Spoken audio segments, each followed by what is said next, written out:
Now, that 11-day siege in Ruby Ridge, Idaho began when federal agents attempted to serve a warrant to Randy Weaver on felony weapons charges. Now, Weaver was an Army veteran turned survivalist and caught the attention of authorities for his connections to the Aryan nations.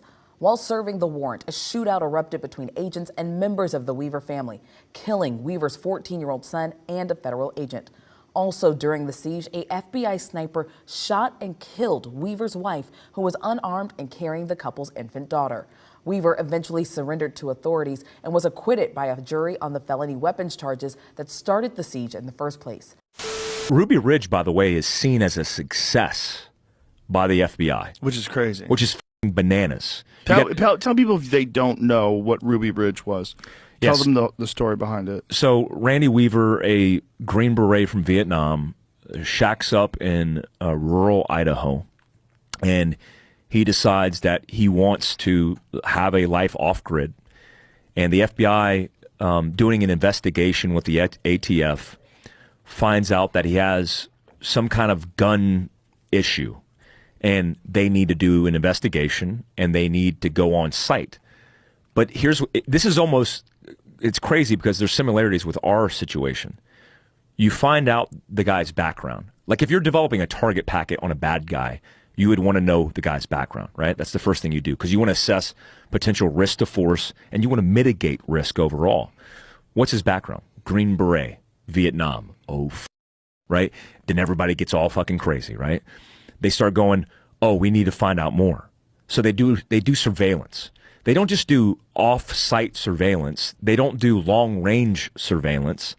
They get in ghillie suits and low crawl to his cabin, right, in ghillie suits. His son and his dog are out on the property because it's his property, and they discover these guys in ghillie suits.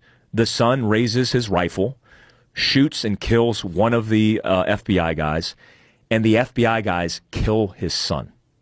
So what would you do if you own property in rural anywhere in America, you hear gunshots and your son's dead and you don't know what's going on? And it's a bunch of dudes in ghillie suits. So he winds up locking himself and barricading himself in the cabin, and then they deploy the FBI Hostage Rescue Team, HRT. I actually interviewed one of the guys that was he was in the sniper site as a sniper for FBI HRT when this went down.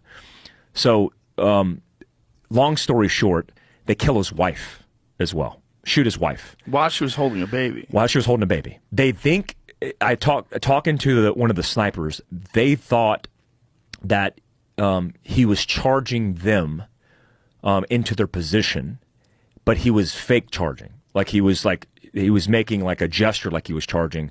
So they got panicky and they started breaking shots off at him. I don't know if they wounded him, maybe wounded him, but he gets back inside, and so they dump the next person they saw, which happened to be the wife.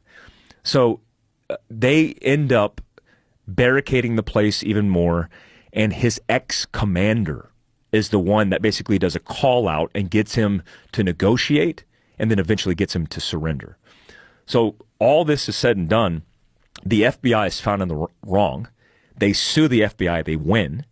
It's a insanely controversial topic, but if you look at the FBI, two of the successes, I mean, there was guys who got awards from the FBI on that mission.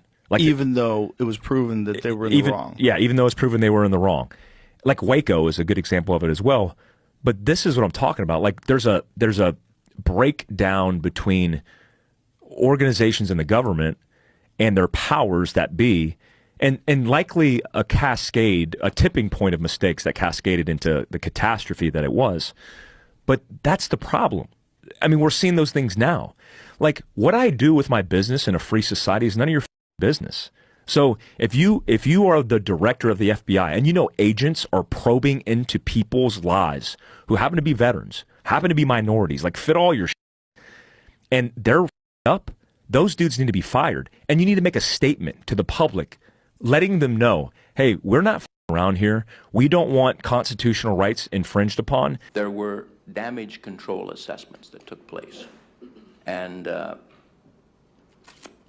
maybe we could say that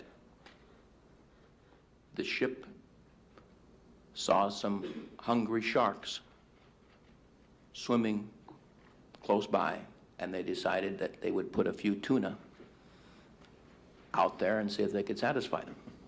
Who gave the approval? The highest authority that I know of was Mr. Potts. I discussed the rules of engagement with him after I had been told under the circumstances into which they were drafted. I discussed them with him, and I don't know of anybody at a higher level who would have been aware of it. But I would have to assume they were. To Senator Cole, Senator Thompson. Thank you, Mr. Chairman. On August 22nd, 1992, completely without warning of any kind, an FBI sniper shot and killed my wife, Vicki. He was using a .308 caliber sniper rifle with a specially weighted barrel and a 10-power scope. He was using match-grade ammunition. He had years of training to kill.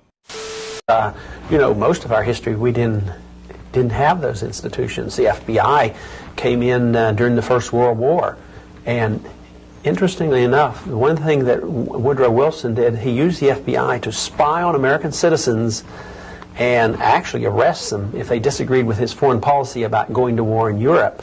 And isn't it interesting how recent they used it in the Vietnam era? Democrats used it there, and Republicans used the FBI to spy on 100 different groups in this country, including the churches, who disagree with the policy in Central America. It almost looks like the FBI was designed to spy on Americans who might be disagreeing with policy, especially the foreign policy. So the FBI, although I don't think I can condemn everything they've ever done, because I'm sure some of the investigations and investigation of crime has been beneficial, but that could be accomplished through Justice Department within our states. We wouldn't reject that portion of it.